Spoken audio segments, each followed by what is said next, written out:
Hind. Hello दोस्तों, आज अपन बात करने वाले हैं एलडीसी साइंस के बारे में। जो एलडीसी का एग्ज़ाम अभी 1 मंथ बाद है, उसके अंतर्गत जो एलडीसी में साइंस में 50 क्वेश्चन आने वाले हैं, वो कैसे टाइप के आएंगे, लास्ट ईयर किस टाइप के क्वेश्चंस आए थे, लास्ट ईयर क्वेश्चंस जो इम्पोर्टेंट क्वेश्चन है उनका अपन सॉल्यूशन देने वाले हैं। जो टॉप क्वेश्चंस है जो बार बार पूछे जाने की संभावना है, उनके बारे में अपन इस वीडियो के अंतर्गत बात करेंगे विद एक्सप्लेनेशन। सारी चीज़ें अपन डिटेल से देखेंगे। उसके अलावा इस जो भी अभी ये टॉप क्वेश्चंस होंगे उनकी पीडीएफ आपको हमारे टेलीग्राम चैनल पर मिल जाएगी, जिसकी लिंक आपको हमारे डिस्क्रिप्शन में मिल जाएगी। वहाँ से भी आप हमारे टेलीग्राम चैनल को ज्वाइन कर सकते हो।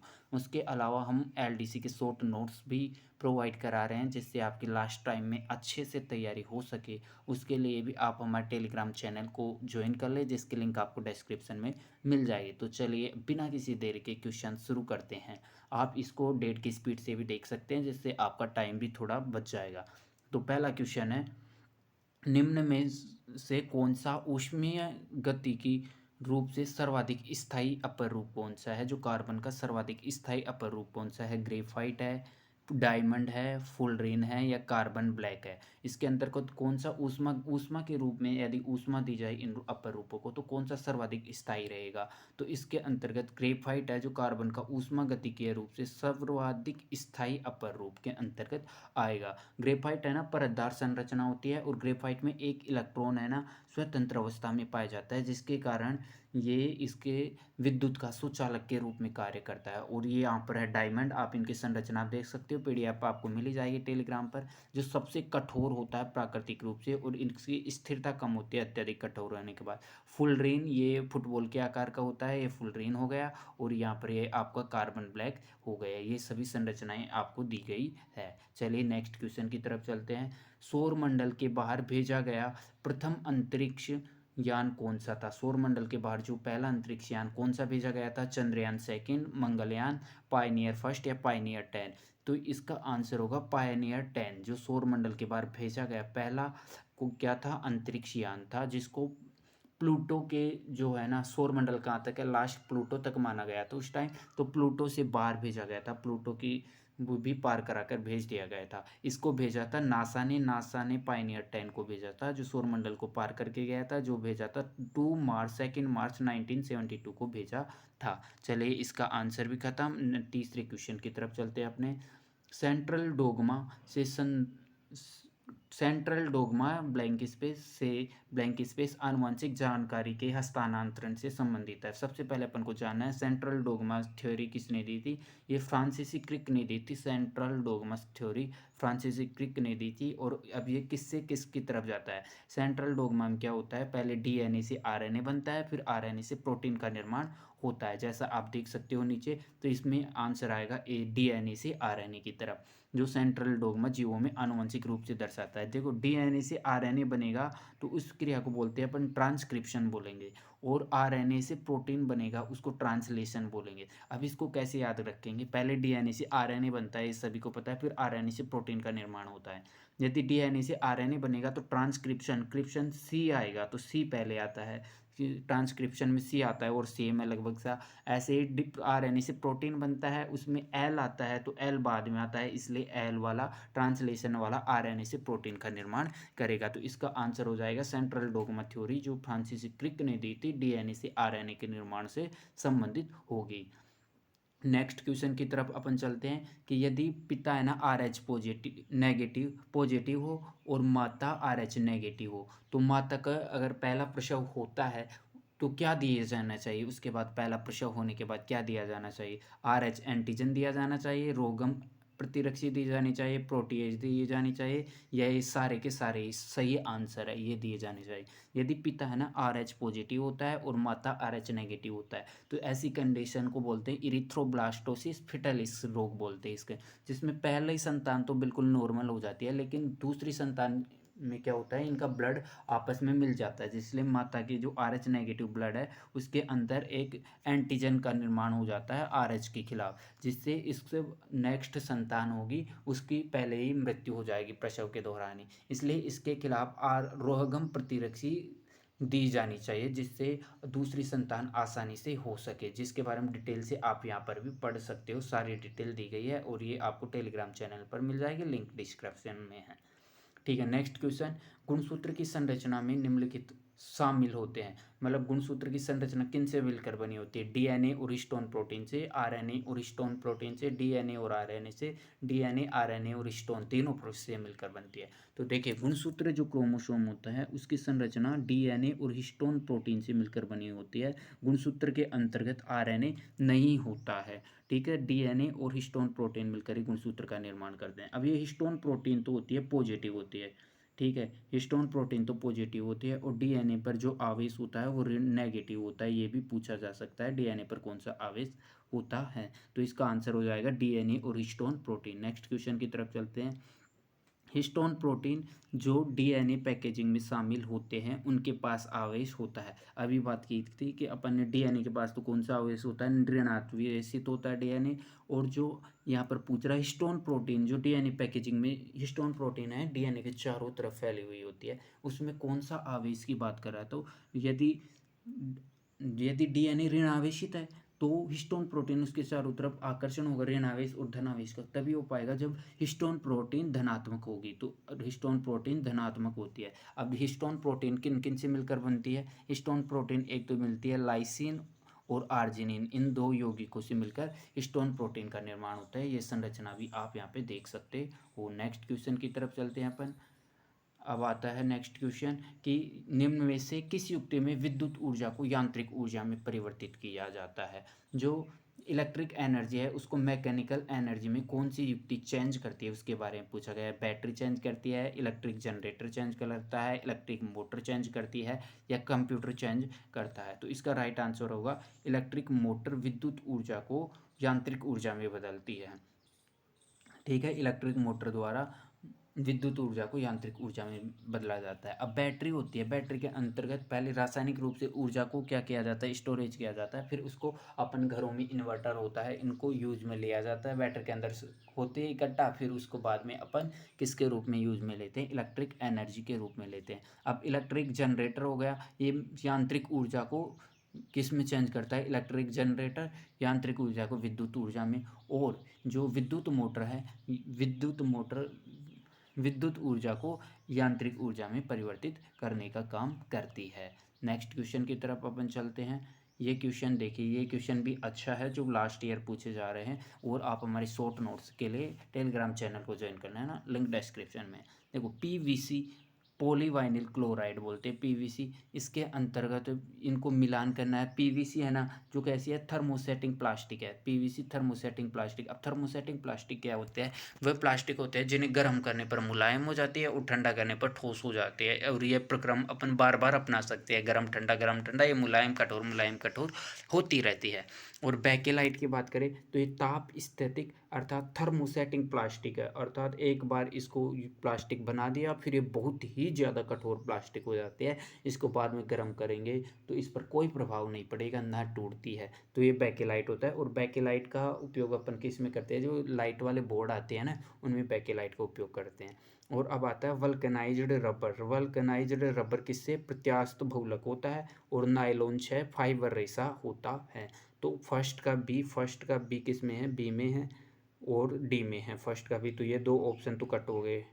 ठीक है, फर्स्ट का बी का सेकंड का ए, सेकंड में ए, दोनों में है अभी तक। तो थर्ड का फोर्थ है, थर्ड का यहाँ पर फोर्थ है, बी में सी गलत है, डी में नहीं है। तो इसका आंसर सी हो जाएगा। तो आप इसके अनुसार भी देख सकते हो।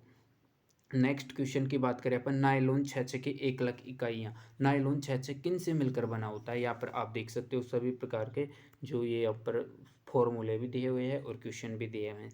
तो नायलॉन 6 इन चारों में से एडिपिक अम्ल और हेक्सामेथिलीन डाइएमीन से मिलकर बनता है। नायलॉन 6 की जो इकाइयाँ हैं एडिपिक अम्ल और हेक्सामेथिलीन डाइएमीन से मिलकर बनता है। एडिपिक अम्ल का सूत्र ये है, हेक्सामेथिलीन डाइएमीन का सूत्र ये है। ये इसका आंसर हो जाएगा ए। ठीक है, नेक्स्ट क्वेश्चन की तरफ अपन चलते हैं।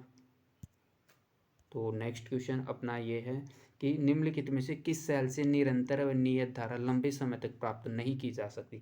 अपन को कंटिन्यूसली लंबे टाइम तक अपन को धारा लेनी है, तो कौन सा सेल है जो नहीं देता है और सारी सेल देते हैं। जो एडिशन का सेल है, बी ऑप्शन, इसमें निरंतर व नियत धारा लंबे समय तक अपन प्राप्त नहीं कर सकते हैं। इसका आंसर बी उत्तर हो जाएगा। जो लेड एक्यूमुलेटर सीसा संचायक सेल होता है, ये बार बार अपन इसको रिचार्ज कर सकते हैं और ये लगातार अपन को क्या देते हैं, विद्युत देते हैं एक लंबे टाइम तक। और एडिसन का सेल लंबे टाइम तक अपन को विद्युत नहीं दे पाते हैं, इलेक्ट्रिसिटी नहीं दे पाते हैं, ठीक है। और ये आप इन पर देख सकते हो और बाकी सेल का क्या कार्य है, ये सारी चीज़ें। नेक्स्ट क्वेश्चन की तरफ अपन चलते हैं। नेक्स्ट क्वेश्चन है विद्युत टेस्टर। जो विद्युत टेस्टर होता है, अपन चेक करते हैं लाइट की कि लाइट आ रही है या नहीं आ रही है, में कौन सा लैंप सूचक के रूप में उपयोग में लिया जाता है। कौन सा इनमें से कौन सा लैंप सूचक के रूप में आएगा। सोडियम लैंप होगा, वो मरकरी लैंप होगा, नियोन लैंप होगा और टंगस्टन लैंप होगा। आप देख सकते हो जो विद्युत टेस्टर है वो इस कलर का दिखता है, इस कलर में दिखता है जब अपन उसको लाइट के टच कराते हैं। तो इसका आंसर हो जाएगा नियोन लैंप। इस कलर में नियोन लैंप ही जलता है, तो इसका आंसर ऑप्शन नंबर सी हो जाएगा। उसके अलावा आप ये जो भी चीज़ें रख हैं एक्स्ट्रा, इनको आप पीडीएफ में पढ़ लेना। लिंक आपको टेलीग्राम पे मिल जाएगी, पीडीएफ जो डिस्क्रिप्शन में लिंक है इसकी, ठीक है। नेक्स्ट अपन देखते हैं आणविक जीव विज्ञान में मूल सिद्धांत का विचार किसने प्रस्तुत किया। अब यहाँ पर सेंट्रल डोगमा थ्योरी के बारे में पूछ रहा है। जो मैंने पिछले क्वेश्चन में बताया था कि फ्रांसिस क्रिक ने सेंट्रल डोगमा थ्योरी दी थी। किसने दी थी, फ्रांसिस क्रिक ने। अब इसके अंतर्गत जीन से क्या बनता है, आरएनए, आरएनए से प्रोटीन का निर्माण होता है। यही सेंट्रल डोगमा थ्योरी बताई थी किसने, फ्रांसिस क्रिक ने। इसका आंसर डी हो जाएगा, ठीक है। अपन नेक्स्ट क्वेश्चन की तरफ अब चलते हैं।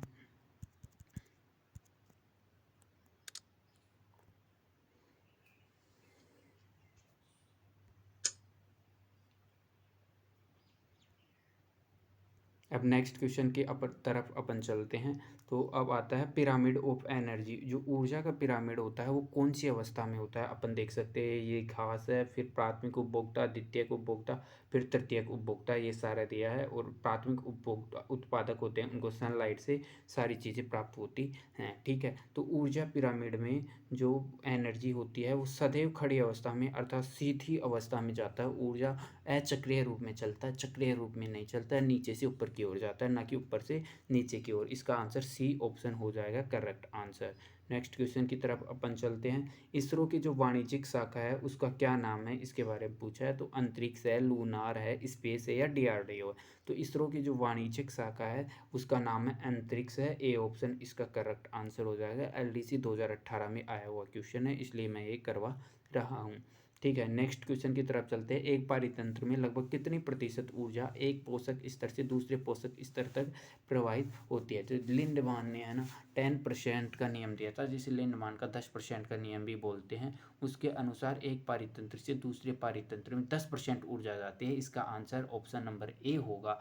तो देखो प्राथमिक उपभोक्ता यहाँ पर पादप हो गए जो 100% है इनके पास एनर्जी। फिर खरगोश के पास प्राइमरी प्राथमिक उपभोक्ता के पास 10% गई, फिर द्वितीयक उपभोक्ता के पास 1% गई, तृतीयक उपभोक्ता बाद के पास 0.1 गई। अर्थात 10% एनर्जी ही नेक्स्ट किसके पास जाती है, पोषक स्तर में जाती है। शीतलकों के फ्रीऑन समूह के बारे में पूछ रहा है, वो कैसा होता है। जो शीतलकों का फ्रीऑन समूह होता है एज्वलेंशियल एवं मध्य विषैला होता है, ऑप्शन नंबर सी। अब फ्रीऑन है ना, वो किन से मिलकर बनता है, मतलब फ्रीऑन का नामकरण के बारे में क्वेश्चन पूछा जा सकता है कि फ्रीऑन का नामकरण कैसे होता है। और फ्रीऑन किससे, जो अपने रेफ्रिजरेटर है इनसे ही निकलती है। तो शीतलकों का फ्रीऑन समूह, मान लो कोई फ्रीऑन है, फ्रीऑन मान लो अपन 0, 1, 2 नेम है। इसमें ये पूछा जाएगा कि 0 किसको दर्शाता है, 1 किसको दर्शाता है और 2 किसको दर्शाता है। तो यहाँ पर 0 है, ये दर्शाता है कार्बन की संख्या कितनी है,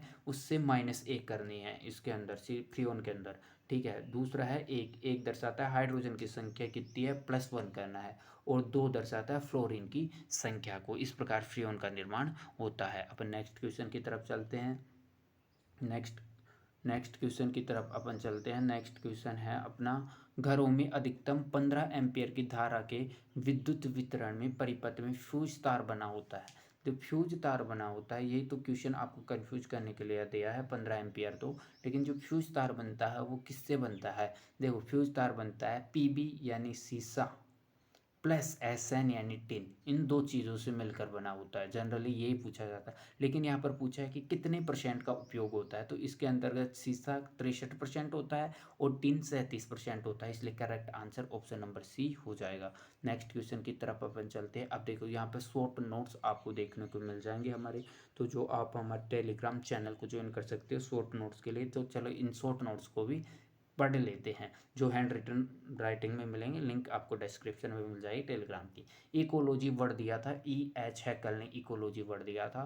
फादर ऑफ इकोलॉजी बोलते हैं अर्नेस्ट हैकल को, E.H. हैकल को बोलते हैं। फादर ऑफ मॉडर्न इकोलॉजी बोलते हैं E.P. ओडेम को बोलते हैं। Father of Indian ecology professor Ramdev Mishra है, ये राजेंद्र मिश्रा नहीं है, रामदेव मिश्रा है। ठीक है। पारिस्थितिकी की सबसे छोटी इकाई कौन सी है? पारितंत्र है सबसे छोटी इकाई।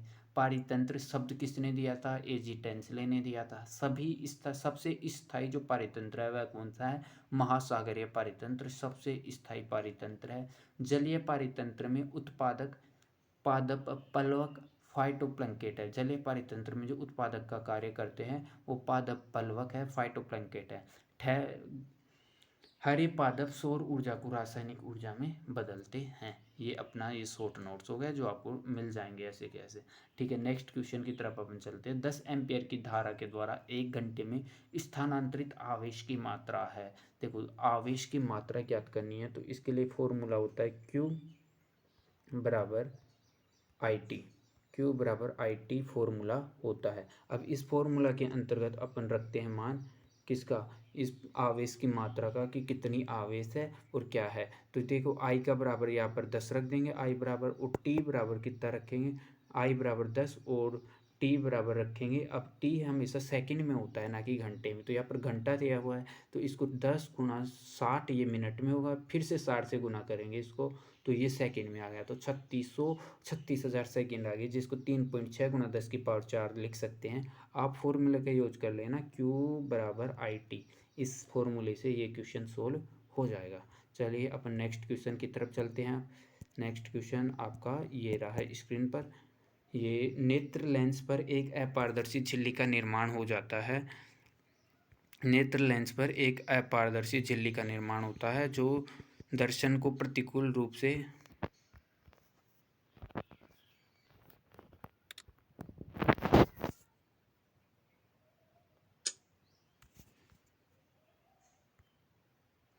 नेक्स्ट क्वेश्चन है अपना, नेत्र लेंस पर एक अपारदर्शी झिल्ली का निर्माण हो जाता है जो दृष्टि दर्शन को प्रतिकूल रूप से प्रभाव करती है। इस नेत्र दोष को क्या कहते हैं? नेत्र लेंस अपना कॉर्निया है, उस पर एक झिल्ली का निर्माण हो जाता है जिससे अपन को स्पष्ट रूप से दिखाई नहीं दिया जाता। देखिए पहले तो अपन चारों को एक बार ध्यान से सोल्व करते हैं, एक एक को देखते हैं। तो देखो पेश बायोपिया है इसके अंतर्गत। पेश बायोपिया बोलते हैं अपन दूरदृष्टि है उसको, जिसके अंतर दूर की दूर वस्तु तो साफ दिखाई देती है, पास की नहीं दिखाई देती है, इसलिए इसके लिए उत्तल लेंस का प्रयोग करते हैं। फिर एस्टिग्मेटिज्म क्या होता है? इसके अंतर्गत व्यक्ति है ना समांतर रेखाओं और तिरछी या ऊर्ध्वाधर रेखाओं में अंतर नहीं कर पाता है, इसके लिए अपन बेलनाकार लेंस का उपयोग करता है। तीसरा है मोतियाबिंद। मोतियाबिंद इसी का आंसर है, जब नेत्र लेंस पर एक अपारदर्शी झिल्ली का निर्माण हो जाता है तो अपन को अच्छे से दिखाई नहीं देता, उसको बोलते हैं, उस कंडीशन को मोतियाबिंद। इसका आंसर सी हो जाएगा। और लास्ट है मायोपिया, जो निकट दृष्टि दोष है। इसमें निकट की वस्तु तो सही दिखाई देती है लेकिन दूर की वस्तु ठीक से दिखाई नहीं देती है, इसलिए इसका निकट दृष्टि दोष आंसर हो जाए, ये मोतियाबिंद इसका राइट आंसर हो जाएगा। चलिए अपन नेक्स्ट क्वेश्चन की तरफ चलते हैं। उपग्रह फोन व कम गति संचार के लिए पृथ्वी की निचली कक्षा उपग्रह नक्षत्र है। मतलब फोन का उपयोग करने के लिए और कम गति के कम्युनिकेशन का उपयोग करने के लिए किसका उपयोग किया जाता है? जो उपग्रह है नक्षत्र है, सैटेलाइट कौन सी है? वो है ग्लोबल स्टार सैटेलाइट है, जिसका उपयोग अपन फ़ोन करके करते हैं, उसका नाम है ग्लोबल स्टार। देखो इंफॉर्मेशन एंड टेक्नोलॉजी के क्वेश्चन भी आएंगे तो वो भी इसके अंतर्गत कुछ रखे गए हैं। भारतीय उपयोगकर्ताओं के लिए निर्मित प्रथम भारतीय वेब ब्राउज़र कौन सा है? भारतीय उपयोगकर्ताओं के लिए निर्मित प्रथम भारतीय वेब ब्राउज़र एपिक है। ठीक है। नेक्स्ट क्वेश्चन की तरफ अपन चलते हैं। अब देखिए ये अच्छा क्वेश्चन है। एक प्रकाश किरण समतल परावर्तक पृष्ठ के साथ 56 डिग्री के कोण पर आपतित होते हैं। ये कोई समतल परावर्तक पृष्ठ है, इस पर ये कोई प्रकाश की किरण आकर आपतित होती है, तो परावर्तन का कोण होगा, परावर्तन कोण पूछ रहा है, ये वाला कोण कितना होगा। तो देखिए ये अपनी क्या हो गई, ये हो गया अभिलंब हो गया बीच में, इनके बीच में। तो बोल रहा है एक प्रकाश किरण समतल परावर्तक पृष्ठ के साथ, इस पृष्ठ के साथ ये वाला कोण 56 डिग्री दे रखा है, 56 डिग्री ये वाला कोण है। तो ये पूछा है कि परावर्तक कोण कितना होगा, मतलब ये वाला कोण पूछा है एक्स, ये वाला पूछा है। तो देखो ये लंब हो गया, लंब हो गया तो लंब 90 डिग्री बनाएगा, तो 90 डिग्री में से 56 ये हो गया, तो 90 में से 56 घटाएंगे तो ये 34, मतलब आपतित किरण 34 की। तो आपतित किरण और परावर्तित किरण दोनों बराबर होती है, तो परावर्तक कोण भी 34 डिग्री का ही हो जाएगा। 34 is the correct answer for this question. Next question की तरफ अपन चलते हैं। एक प्रत्यावर्ती धारा की विद्युत मोटर में कुंडली में धारा की दिशा एक बार बदलती है, तो कुंडली के हर एक बार मतलब धारा की दिशा चेंज होती है, तो कुंडली में कितने चक्कर होते हैं तब एक बार धारा की दिशा। देखो प्रत्यावर्ती धारा कैसे चलती है ये देखते हैं अपन, ऐसे चलती है प्रत्यावर्ती धारा, ऐसे, ठीक है, ऐसे प्रत्यावर्ती धारा चलती है। तो कुंडली में धारा की दिशा एक बार बदलती है, मतलब यहाँ से यहाँ तक ये आधा चक्कर हो गया, आधे चक्कर में एक बार बदलती है, और ये पूरा चक्कर हो गया, मतलब एक पूरे चक्कर में कुंडली की धारा 2 बार चेंज होती है। तो ये पूछा कि एक बार कब बदलती है, जब आधा चक्कर कंप्लीट हो जाता है। Option number C is correct for this. ठीक है, अब नेक्स्ट क्वेश्चन की तरफ अपन चलते हैं। ये फिर से हमारे शॉर्ट नोट्स आ गए जो आप हमसे देख सकते हो। मेंडलवाद के अपवाद, जो मेंडलवाद के अपवाद है इसके अंतर्गत जीनोटाइप और फिनोटाइप अपूर्ण प्रभाविता में 1:2:1 क्वेश्चन पूछा जा सकता है। क्या पूछेंगे कि फिनोटाइप में ज़्यादातर 3:1 करके आएंगे, लेकिन मेंडलवाद के अपवाद में फिनोटाइप में 1:2:1 आएगा, जिसके अंतर्गत अब अपूर्ण प्रभाविता, सहप्रभाविता और सहलगनता हो गए। अपूर्ण प्रभाविता का उदाहरण है मिराबिलिस जलापा, एक तो जो 4 o'clock पादप बोलते हैं, एक स्नैपड्रैगन पादप हो गया एंटीराइनस, और एक एंडालुसियन मुर्गा, ये तीनों अपूर्ण प्रभाविता के उदाहरण हो गए। सह प्रभाविता में क्या होता है, F1PD में ना प्रभावी और अप्रभावी दोनों कारक 7 प्रभाव दिखाते हैं, जैसे चितकबरे पशु हो गए, रोन कैटल हो गई, AB ब्लड ग्रुप हो गया, सिकल सेल एनीमिया। ये पूछा जा सकता है सिकल सेल एनीमिया मेंडलवाद के कौन से अपवाद का उदाहरण है, सहप्रभाविता का। सहलगनता क्या होती है, स्वतंत्र सहलगनता स्वतंत्र अपव्यवन का नियम के अपवाद है। इनमें इसमें क्या होता है कि एक ही गुणसूत्र पर स्थित जीनों का एक साथ इनकी वंशागति हो जाती है, जिसे ही सहलगनता कहते हैं। नेक्स्ट क्वेश्चन की तरफ अपन चलते हैं। कौन सा पदार्थ क्लोरीन के साथ गर्म करने पर ब्लीचिंग पाउडर देता है। सबसे पहले आपको ब्लीचिंग पाउडर का सूत्र पता होना चाहिए। ब्लीचिंग पाउडर होता है CaOCl2, कैल्शियम ऑक्सीक्लोराइड, ये ब्लीचिंग पाउडर होता है। ये भुजा हुआ चूने के साथ क्लोरीन को जब गर्म करते हैं, भुजा हुआ चूना CaOH का होल ट्वाइस को जब क्लोरीन के साथ गर्म करते हैं Cl के साथ, तो CaOCl2 बनाता है और हाइड्रोजन गैस बाहर निकल जाती है। तो ये क्वेश्चन है, कौन सा पदार्थ क्लोरीन के साथ गर्म करने पर ब्लीचिंग पाउडर देता है, वो भुजा हुआ चूना स्लैक्ड लाइम होता है। नेक्स्ट क्वेश्चन की तरफ चलते हैं अपन। देखो ये क्वेश्चन तो गलती से टाइप हुआ है, इसको तो रहने दो। अब देखते हैं प्लास्टर ऑफ पेरिस का रासायनिक सूत्र। देखो इसको बोलते हैं अपन POP। मैक्सिमम बच्चे किस में कंफ्यूज होते हैं, एक तो प्लास्टर ऑफ पेरिस में और एक जिप्सम में। ठीक है, प्लास्टर ऑफ पेरिस में के और जिप्सम में कंफ्यूज होते हैं। प्लास्टर ऑफ पेरिस का नाम POP बोलते हैं, POP, जिसको छोटा है तो इसके अंतर्गत आधा H2 आएगा, अर्थात बी ऑप्शन इसका राइट होगा। कैल्शियम सल्फेट हेमीहाइड्रेट होता है, CaSO4 डॉट आधा H2O होता है, और ये CaSO4 डॉट 2H2O ये जिप्सम का फॉर्मूला होता है जो आपसे पूछा जा सकता है। नेक्स्ट क्वेश्चन की तरफ अपन चलते हैं। कौन सा उदाहरण थर्मोसेटिंग प्लास्टिक का होता है। थर्मोसेटिंग प्लास्टिक मतलब थर्मोसेटिंग प्लास्टिक जो स्थायी होती है, जिसको अपन तोड़ नहीं सकते, पहले भी अपन इसके बारे में बात कर चुके हैं, वो बेकेलाइट इसका राइट आंसर होगा। और पॉलीथीन किसका है, थर्मोप्लास्टिक का है। थर्मोप्लास्टिक का उदाहरण पॉलीथीन है। नेक्स्ट की तरफ चलते हैं, नेक्स्ट क्वेश्चन की तरफ। अब आता है किसके द्वारा अधिकतम सूर्य ऊर्जा ग्रहण की जाती है। कौन अधिकतम सूर्य की ऊर्जा ग्रहण करता है, वो है शैवाल, एल्गी जो पाए जाते हैं समुद्रों में, वो सबसे ज़्यादा सूर्य की ऊर्जा ग्रहण करते हैं। अब ये कौन सा निम्न में से कौन सा भौतिक परिवर्तन का उदाहरण है। भौतिक परिवर्तन का उदाहरण कौन सा है इनके अंतर्गत, तो इसके अंतर्गत एक तो है बर्फ़ का पिघलना, कागज़ का जलना, चीनी का घुलना और कागज़ का काटना। देखो बर्फ़ का पिघलना भौतिक परिवर्तन का उदाहरण है, कागज़ का जलना रासायनिक परिवर्तन, चीनी का घुलना भौतिक परिवर्तन, कागज का काटना भौतिक परिवर्तन। इसके अंतर्गत होता निम्न में से कौन सा भौतिक परिवर्तन का उदाहरण नहीं है, तो इसके अंतर्गत नहीं आएगा और बी ऑप्शन राइट हो जाएगा इसका। ठीक है, नेक्स्ट क्वेश्चन की तरफ अपन चलते हैं। एक खाद्य श्रृंखला सर्वदा प्रारंभ होती है। एक खाद्य श्रृंखला हमेशा प्रारंभ होती है फोटोसिंथेसिस अर्थात प्रकाश संश्लेषण से। एक खाद्य श्रृंखला प्रकाश शुरू करते हैं क्योंकि पादप उत्पादक के रूप में काम करते हैं, तो जब वो प्रकाश संश्लेषण करेंगे तभी वो उत्पादक के रूप में कार्य कर पाएंगे। इसके बाद हमारी जो नेक्स्ट वीडियो आएगा वो एलडीसी के जो इम्पोर्टेंट पारिभाषिक शब्दावली है हिंदी और इंग्लिश की, उनको लेकर आएगा विद शॉर्ट ट्रिक्स के रूप में। ठीक है, नेक्स्ट क्वेश्चन जो मैंने पहले बताया था, डीएनए से प्रोटीन बनने की सही प्रक्रिया को पहचानें। देखो, डीएनए से एमआरएनए बनता है, एमआरएनए से प्रोटीन बनता है। ठीक है, मैंने बताया था कि डीएनए से एमआरएनए पहले बनता है, इसलिए उसमें सी आएगा, तो ट्रांसक्रिप्शन में सी आ रहा है। और फिर एमआरएनए से प्रोटीन बनता है, उसके अंतर्गत एल आएगा, तो इसके अंतर translation. A option is the correct answer for this question. ठीक है, नेक्स्ट क्वेश्चन की तरफ अपन चलते हैं।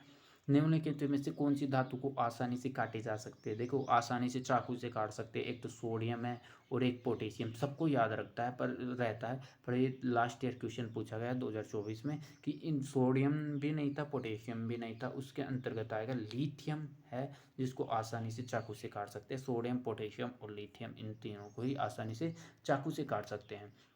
नेक्स्ट, मनुष्य की आँख में किस प्रकार का लेंस मौजूद होता है? अब आप आँख को देखोगे, आँख को देखोगे तो आपको कैसी दिखाई देगी अपनी आँख? ऐसी, ये ऐसी दिखाई देगी अपनी आँख, ऐसी है अपनी आँख दिखाई दे रही है। तो ये एक ऐसा लेंस होता है, वो होता है उत्तल लेंस होता है। कौन सा लेंस होता है? उत्तल लेंस होता है। तो अब उत्तल लेंस है, दो आँखें अपने, तो दो के लिए अपन याद करते हैं उभय, बाई यूज करते हैं दो के लिए, तो उभयोतल हो जाएगा, बाई कॉन्वेक्स हो जाएगा। इसका आंसर राइट हो जाएगा बाई कॉन्वेक्स। अब कुछ बच्चे कंफ्यूज होंगे कि कॉन्वेक्स व कॉनकेव में अपन कंफ्यूज है कि कौन सा कॉन्वेक्स है और कौन सा कॉनकेव है। तो देखो, अवतल होता है उसमें ज़्यादा बड़ा अक्षर है, अवतल 4 का है, उत्तल 3 अक्षरों का है। वैसे ही इंग्लिश में भी कॉनकेव 7 का है और कॉन्वेक्स 6 का है, तो कॉनकेव अवतल के लिए आएगा, कॉन्वेक्स उत्तल के लिए ही आएगा। नेक्स्ट क्वेश्चन की तरफ अपन चलते हैं। सर्किट, जो शॉर्ट सर्किट होता है वो कब होता है? शॉर्ट सर्किट जनरली कब होता है? इसके अंतर्गत राइट आंसर होगा ऑप्शन नंबर बी, जब लाइव तार को अपन न्यूट्रल तार से एक दूसरे संपर्क में आ जाते हैं, एक से जो करंट जा रहा है और एक में करंट नहीं जा रहा है, ये दोनों आपस में संपर्क में आ जाता है, तो शॉर्ट सर्किट हो जाता है। नेक्स्ट क्वेश्चन की ओर चलते हैं। विडाल परीक्षण किसकी पुष्टि करता है? विडाल परीक्षण टाइफाइड बुखार की परीक्षण करता है, जो लास्ट ईयर ये क्वेश्चन भी आया हुआ है, राइट आंसर हो जाएगा। ठीक है, नेक्स्ट क्वेश्चन की तरफ अपन चलते हैं। ये है, निम्नलिखित में से कौन सा जो मेंडल ने अपना प्रयोग किया था बागान मटर में से, इनमें से पी गार्डन था, कौन सा गुण नहीं था? तो देखो, पीले रंग बीज का रंग भी था, फलिकारा रंग भी था, फूली हुई फली भी थी, लेकिन अंतिम पुष्प की स्थिति नहीं थी, कक्षीय स्थिति थी। ये अंतिम पुष्प की स्थिति नहीं थी, इसलिए इसका ऑप्शन राइट हो जाएगा ए। ठीक है, नेक्स्ट क्वेश्चन की तरफ अपन चलते हैं। सतीश धवन अंतरिक्ष केंद्र भारत में कहाँ स्थित है? पूछा जाएगा, जो अपना इंफॉर्मेशन एंड टेक्नोलॉजी से, वहाँ से अच्छे क्वेश्चन आएंगे। तो ये है श्रीहरिकोटा में है, श्रीहरिकोटा में सतीश धवन अंतरिक्ष केंद्र स्थित है। तो श्रीहरिकोटा कहाँ पर है? आंध्र प्रदेश में श्रीहरिकोटा है। ठीक है, नेक्स्ट क्वेश्चन। विडाल परीक्षण हो चुका है, इसका आंसर टाइफाइड बुखार आएगा। ठीक है, निम्न में अब नेक्स्ट क्वेश्चन। जीन जो विपरीत लक्षणों के जोड़े के संकेतक है कहे जाते हैं, जो विपरीत लक्षणों के जोड़े के संकेतक है उनको एलील कहा जाता है, ऑप्शन नंबर ए हो जाएगा। ठीक है, उसके अलावा अपन नेक्स्ट चलते हैं। यहाँ पर फिर से देखो, इंपॉर्टेंट क्वेश्चन के हम डालते हैं कहाँ पे? हमारे टेलीग्राम चैनल पर। ग्लूकोज और फ्रक्टोज से कौन सा डाइसैकेराइड बनता है? सबसे मीठी कौन सा है? टीकाकरण के साथ दिए जाने वाला विटामिन कौन सा है? इनके क्वेश्चन आंसर आप हमें कमेंट सेक्शन में दे सकते हो। ठीक है, देन नेक्स्ट, ये वैदिक मैथ के जो भी इंपॉर्टेंट शॉर्ट नोट्स है वो सारे यहाँ पर प्रोवाइड कराए जा रहे हैं। वाच्य है जो हिंदी के अंतर्गत है, उनके भी short notes, handwritten short notes provide कराए जा रहे हैं, इसलिए आपको हमारे टेलीग्राम से जुड़ जाना है, लिंक आपको डिस्क्रिप्शन में मिल जाए। नेक्स्ट हमारा जो टारगेट है वो इंग्लिश के अंतर्गत लाने का है, ऑफिशियल टेक्निकल टर्म्स, ये शॉर्ट वर्ड्स, एंटोनिम सिनोनिम्स को कैसे याद करें वो सारा। देखो, लंबाई चौड़ाई हो गई, जो मैथ्स का, उसके अलावा क्षेत्रफल, ये सारी चीज़ें अपन इस नेक्स्ट सारे हमारे टेलीग्राम चैनल पर मिलेंगे। और इस भी चैनल जो भी पीडीएफ है ये सभी अभी हमारे टेलीग्राम चैनल पर डाल दी जाएंगे, इसलिए आप हमारे टेलीग्राम चैनल से जुड़ जाना। ये सारी आपको एक पीडीएफ के रूप में प्रोवाइड करा दी जाएंगे, इसलिए वहाँ से जुड़ना ना भूलें। थैंक्स फॉर वॉचिंग, धन्यवाद। मिलते हैं नेक्स्ट वीडियो।